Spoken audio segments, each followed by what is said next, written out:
Ciao, what is up, you guys?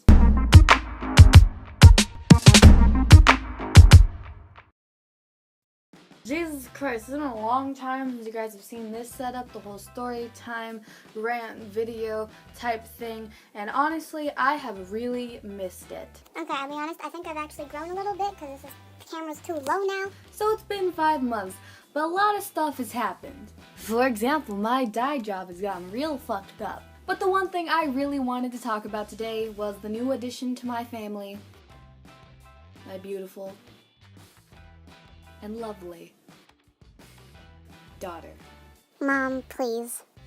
Her name is Radish and she's a veil-tail female and I love her to death. And she's alive, just so we're clear. Now the first month had been going perfectly fine, okay? She hadn't jumped out of her tank, she wasn't dying, she wasn't underfed. Like, we've been really good owners to her. Until recently. And you know what? I thought, why not use Radish's pain in order to get me some of that YouTube fame? So here are some really fucked up stories about how I killed all of my pets. Now the first pet that I remember being in contact with was probably my mom's cat.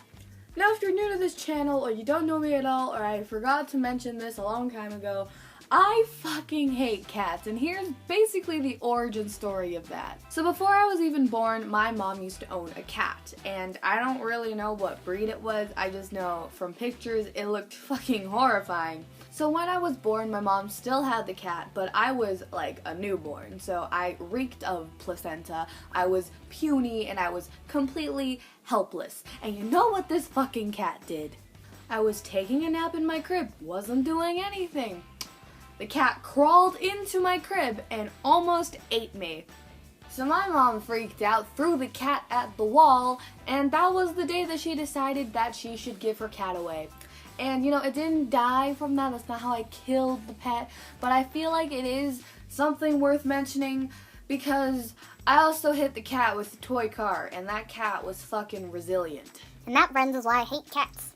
Now my next pet story is actually about a pet that I actually owned. So my first ever pet was a little fish. I'm not gonna say it was a goldfish because I don't actually remember what it was. I just remember I got it from a teacher when I was like 4 or 5 years old. Come to think of it, that teacher was pretty cool because I think she was retiring and her goodbye present to all the kids was that they each got their own individual, like, pet. Like, goddamn, that's pretty great. Not so much for the fish or the parents, but as a 4-year-old, I was pretty excited. But don't get too attached, cause see, I don't think I owned that fish for more than 2 days. I am gonna take some responsibility for it because I was a stupid little kid, but I thought the fish only needed to be fed once a week. Now I remember the story like, oh, I had a fish for about 2 days before I found it floating at the top of the tank. But my mom recalls it as you had the fish for about a week before our grandmother found it on the top of her little tank. Knowing that I used to think that you only need to feed a fish once a week for its whole life, I mean, that story probably makes a lot more sense. Why didn't I name my fish? Other than the fish, I also owned a hamster that I named Domino. Now Domino, he's got a special place in my heart because I got him when I was 9 years old and I vividly remember walking into my living room and just seeing this little hamster running around at night. I remember it was after dance class and I was so excited because my mom got me a fluffy thing, a fluffy living thing. And to this day, I fucking swear, if I just took better care of my little boy, I could have gotten a dog. But no, I had to up and murder it. He lived a long life, okay? It wasn't like he dropped dead within the first 2 days of owning him like the possible fish, but Domino lived for about 2 or 3 years. That was pretty standard for the type of hamster I got. I still thought you only feed a pet once a week and that should be okay. Maybe it's a good thing I never got a dog. So other than the fact that I fucking starved my hamster, near the end of his lifetime, basically he started to shiver and just shit everywhere and throw up, and I was really worried about him, but not worried enough to actually take him to a vet and see what the fuck was wrong. I literally got my friend to knit him a blanket and called it a day. So yeah, needless to say, my hamster ended up dying of, I'm pretty sure, some kind of disease, and I remember finding it one morning in December and just staring at it for a prolonged period of time, but I did not shed a single tear. I didn't say a heartfelt goodbye or anything. I'm pretty sure my grandparents threw them into the garbage, and that was that. So now we've made it all the way to the present day where I almost killed Radish very recently. So, since I'm a little older now and I realize that you don't feed a fish once a week, I've actually been doing research on betta fish and trying to figure out what kind of things that they like, what stresses them out, what that means if they get stressed out, and basically how to create a good environment for your betta. Now, for any kind of betta fish owner or just a fish owner in general, you probably realize that you gotta clean the bowl every once in a while.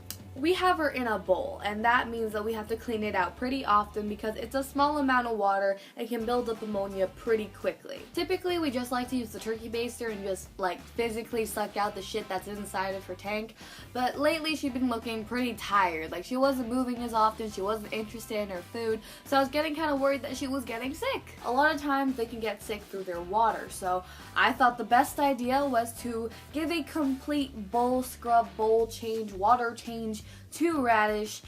And that wasn't really a good idea. In order to accomplish a complete bowl scrub, we gotta take the fucking fish out. Like, I hope that's obvious to everybody. We had to take her out.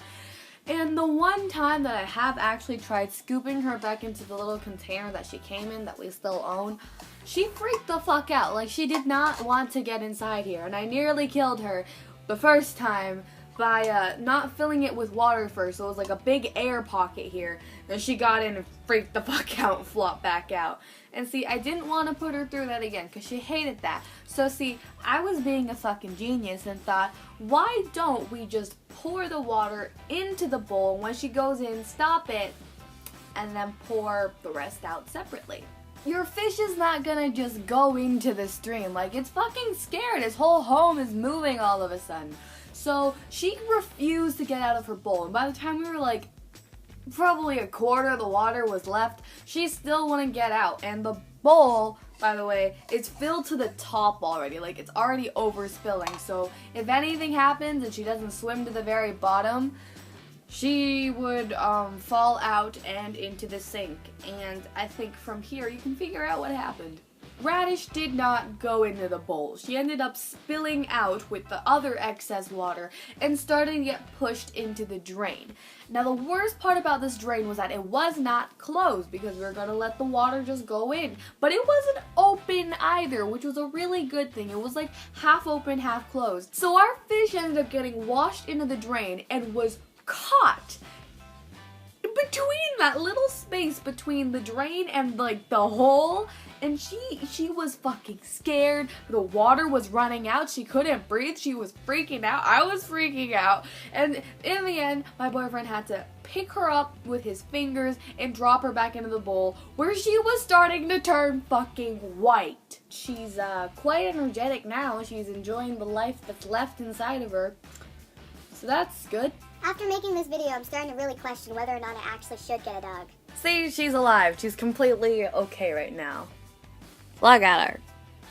She's fucking adorable. But I mean, I guess that'll conclude my video for today. Hope you enjoyed it. Hope you can relate. In a way, I kind of hope you don't relate. So yeah, please take care of your pets. Always research about them before you start adopting them. And I will see you guys next week, maybe, probably, hopefully. And Coda.